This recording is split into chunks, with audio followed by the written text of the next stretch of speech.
কি জানো তুমি আর্য? সব জানি না, আমি সব জানি।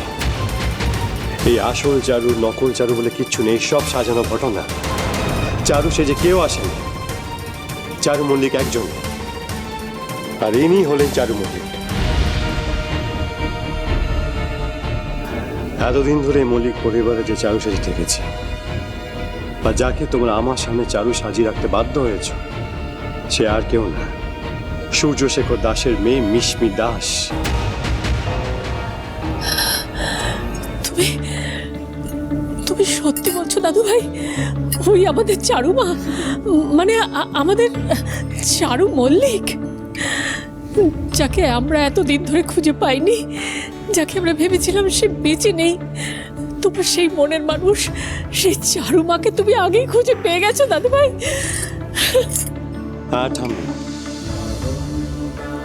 আমাকে আর চারুকে কেউ আলাদা করতে পারেনি, আর পরে পারবে না।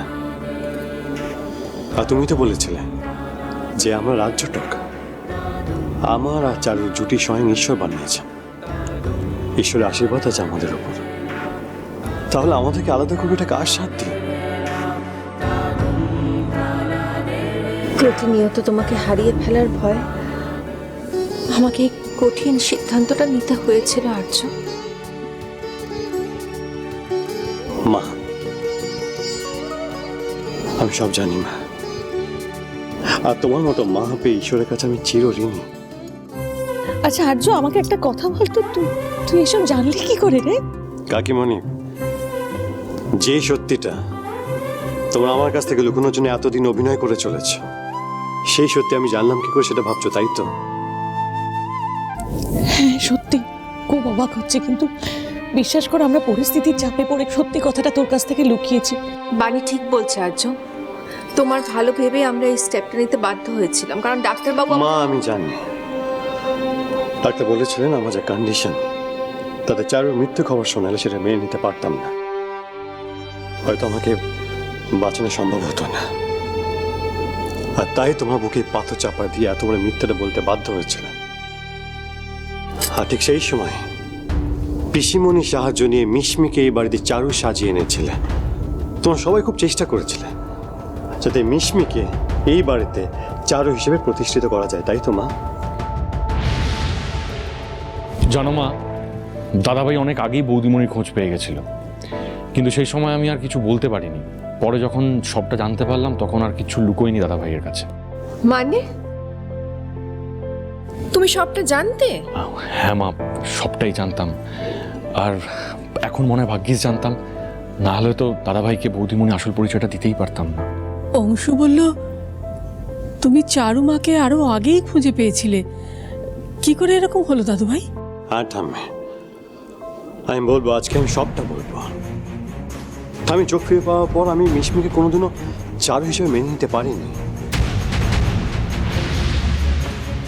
আমার বারবার মনে হতো যে আমার চারু তো এরকম না, কারণ চারু আর মিশমি দুজনে আচরণে একদম আলাদা।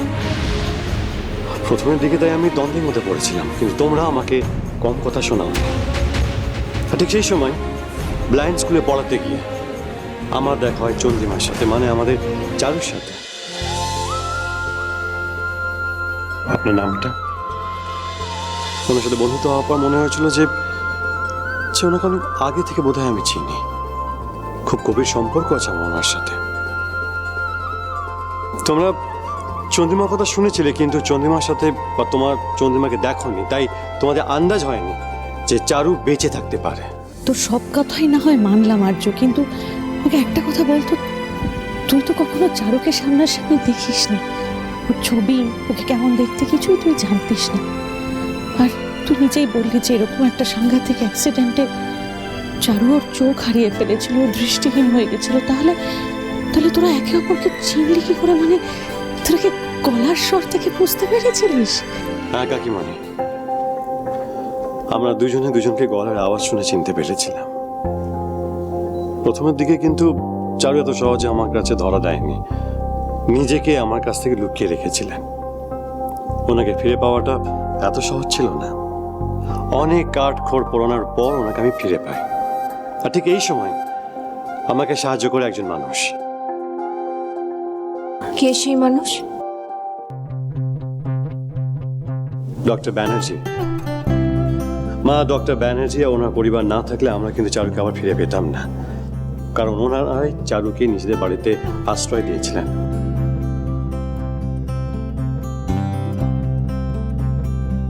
তুমি এই কথাগুলো আগে কেন আমাকে জানাওনি? তাহলে আমাদের সবাইকে এই অভিনয়টা করতে হতো না তোমাদের সাথে? আমি বারণ করেছিলাম মা। আমি শহরের বাবুকে আপনাদের সবাইকে সবটা জানাতে বারণ করে দিয়েছিলাম। মা, চারু বলেছিলেন উনি 24 ঘন্টার মধ্যে আমাকে সবকিছু জানাবেন। পরের দিন আমাকে সবকিছু সত্যি বলবেন, কোনো কিছু লুকোবেন না। ঠিক পরের দিনই মিশমি আমাকে একটা নির্জন জায়গায় নিয়ে যায়। মিশমির কথা শুনে বুঝতে পারি ও আমার বিষয়ে সব জেনে গেছে। ও এটাও বুঝে গেছিল যে আমি চারু মল্লিক। তারপর মিশমি আমাকে ভয় দেখায়, বলে যে আমি যদি ওর আর শহরের বাবুর মাঝখানে আসি তাহলে ও আমাকে শেষ করে দেবে। শোনো চারু, এরপর যদি তুমি আমাদের মাঝখানে আসার চেষ্টাও করেছো না, তাহলে তোমাকে কেউ বাঁচাতে পারবে না। আমি ওর কথা শুনে এও বুঝতে পারি ও শুধুমাত্র আমার ক্ষতি করার জন্য মল্লিক বাড়ির যে কারোর ক্ষতি করে দিতে পারে। আমি যে এটা হতে দিতে পারতাম না মা। তারপর আমি প্রথমে ভাইকে সবটা খুলে বলি, আর তারপর অংশুও আমাকে হেল্প করতে রাজি হয়। হ্যাঁ মা, ঠিক সেই সময় আমি আর বৌদিমণি মিলে সবটা প্ল্যান করি, আর ঠিক তারপরে বৌদিমণি। তোমাদের আরো অনেক কিছু বলার আছে আমার, আর সেটা বলতে আমার কোনো দ্বিধা নেই। চারু আজকে দেখতে পায়নি শুধুমাত্র আমার জন্য। মানে চারু তো বললো অ্যাক্সিডেন্টেও চোখ হারিয়েছে। না মা, চারু অ্যাক্সিডেন্টে চোখ হারায়নি। তাহলে কি? চারু হসপিটালে গিয়ে নিজের চোখ ডোনেট করেছে যাতে আমি দেখতে পাই। আর সেই অ্যাক্সিডেন্টটা হয় অপারেশনের আগে, বাইরে বেরোতে গিয়ে। কিন্তু আমাদের সবার সৌভাগ্য আর ঈশ্বরের কৃপা যে চারু প্রাণ বেঁচে যায়।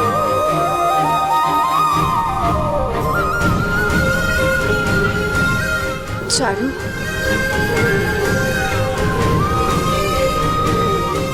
ঈশ্বর কাউকে বারবার সুযোগ দেয় না, কিন্তু রাধা মাধব বাবাকে দ্বিতীয়বার সুযোগ করে দিয়েছে। আমি আর কোনোদিনও তোমাকে হারাবো না, কোনোদিনও না।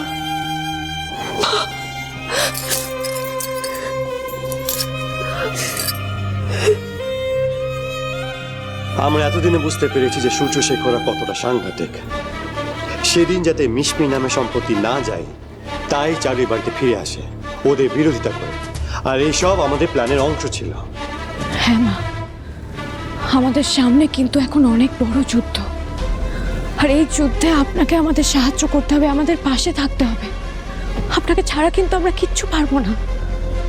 আমা, তুমি প্লিজ চুপ করে থেকো না। আমি জানি তোমার অনেক কিছু বলার আছে, তোমাকে আর সবকিছু বলতে হবে মা। সবকিছু বলে ফেলো, কেউ জানুক না জানুক, কে বুঝুক না বুঝুক, আমি জানি যে সেদিন তুমি চারুকে চিনতে পেরেছিলে, কিন্তু তাও কেন ওদের সামনে তুমি চিনতে অস্বীকার করেছিলে? কেন মা? কিসে ভয় পাচ্ছ তুমি? সূর্যশেখর আমাকে থ্রেট করেছিল একজন।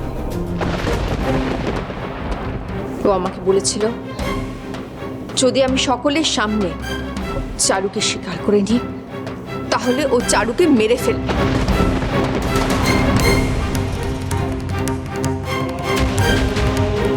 ও আমাকে মিথ্যে কথা বলেছিল যে চারু নাকি ওর কাছে বন্দি আছে।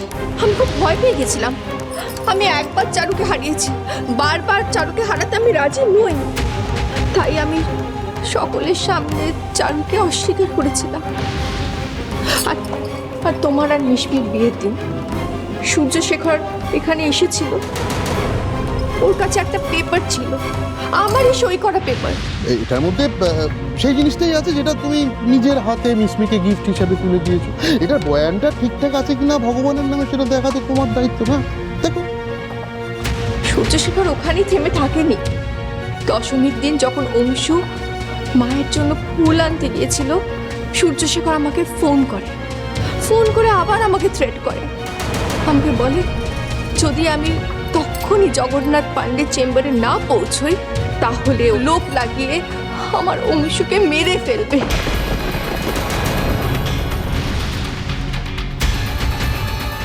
আমি তখনই সব কিছু ফেলে দিয়ে জগন্নাথ বাবুর চেম্বারে ছুটে যাই। সেখানে সূর্যশেখর আমাকে একটা উইল পেপারে সই করতে বাধ্য করে, যেখানে স্পষ্ট লেখা ছিল যে মল্লিক পরিবারের সমস্ত স্থাবর অস্থাবর সম্পত্তি আমি মিশমির নামে লিখে দিলাম।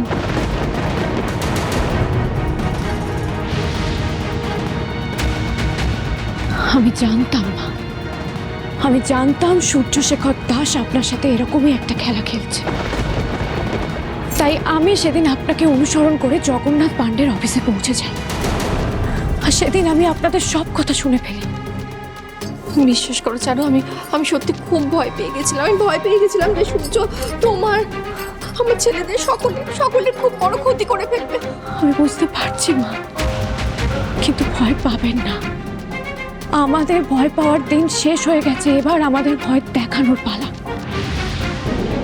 আমার তো ভাবতেও ঘেন্না করছে, যারা এ বাড়ির কেউ না হয়েও, এই পরিবারের কেউ না হয়েও চারুকে এত সাহায্য করলো, মৃত্যুর মুখ থেকে বাঁচিয়ে আনলো, আর সোহিনী আমার নিজের সন্তান হয়ে এই পরিবারের সঙ্গে এত বড় বিশ্বাসঘাতকতা করলো। ঝিরে বাতি